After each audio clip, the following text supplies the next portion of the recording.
Hello and welcome to Leeds City, the Midland side, part 3. As I alluded to in my introduction, this project is all about railway operations in the traditional era. The rules, regulations and working practices of the real railway are followed as closely as practical. A series of documents from the period have been collected. Probably the best way to demonstrate the workings is to pick a particular train and follow it through its journey. So why not let's choose the most prestigious train of the day, the Thames-Clyde Express. We'll look at the up train, Glasgow St Enoch to London St Pancras. A glance at the working timetable shows that it leaves Glasgow at 9:05 in the morning and is due in Leeds at 2:50, where it reverses. 6 minutes later it is due out with a fresh engine attached to continue its journey south. The working timetable is an important document. It is what binds the whole system together and everyone on the railway works to it. For our railway, a copy is produced that only includes those moves relevant to the model. Each operating position has a copy tailored to that location. Another important document is the passenger train marshalling book. Again, a copy relevant to the rakes used on the model is produced and provided for the storage yard operators. Our train will originate in the North Yard, reverse in the station and terminate in the South Yard. The operators will hopefully consult their documentation well in advance and be prepared. The North Yard operator will see that the train 1 Mike 86 is due out at 13:38, that it is carriage working number 1 and will depart on the slow line. Some time beforehand he needs to identify the stock and supply a suitable loco for it. Until recently a Scott or even an A3 may have been expected, but early in '62 a mass influx of peak diesels on the Midland lines means that one of these locos would be normal for this working. In the South Yard, the operator can see that at 13:34 there is a light engine required to work 1 Mike 86, the Thames-Clyde Express, from platform 6. Again, a peak would be normal at this time, so D27 is prepared. At the station, the controller will also have been preparing for this move. He has a full copy of all the workings. One of his tasks is to allocate drivers to trains and will have done so for both the light engine move and for the main train.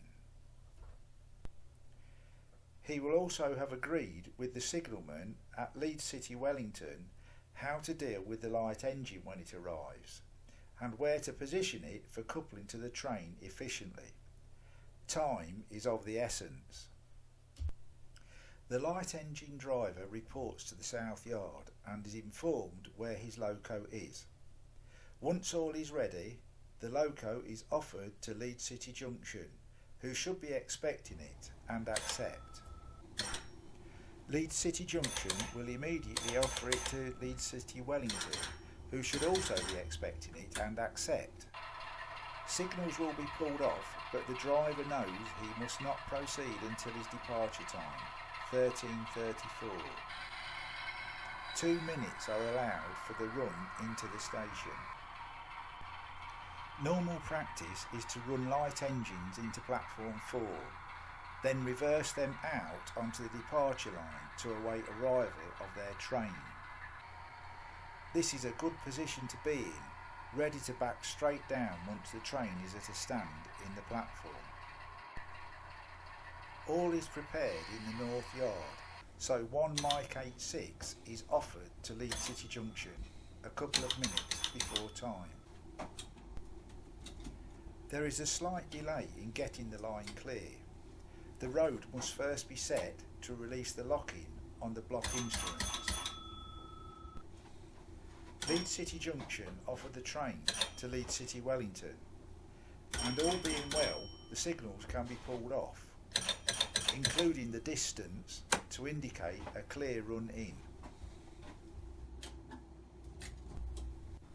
Drivers can't see the Leeds City Junction home signals over the back scene, so a repeater is provided next to the clock on the wall. A clear run in is indicated.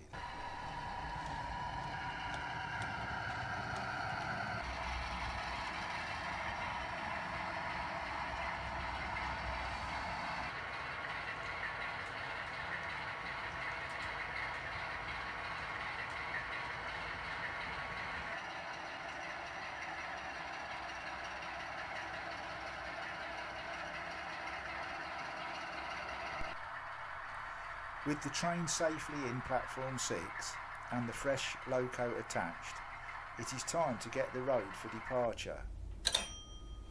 Leeds City Wellington offer 1 Mike 86 to Leeds City Junction, but must wait while Leeds City Junction get acceptance from Engine Shed Junction. This is to avoid blocking the junction should Engine Shed Junction be unable to accept. This is because of the close proximity of the yard to the junction on the model. The loco shortly to be released by the departure of the train will need disposing.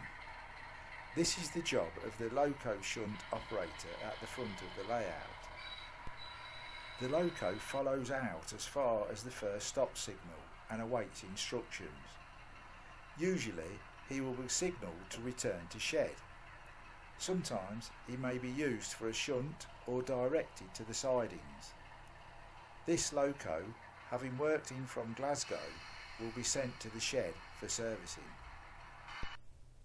In the South Yard, Road 9 has been set for the arrival of train 1 Mike 86 in accordance with the working timetable. There is no entry for the light engine move. These are regulated by the signalman.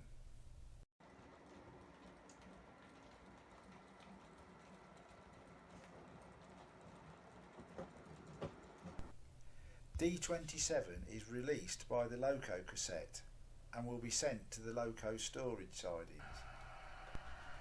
D92 returns directly to the loco sidings.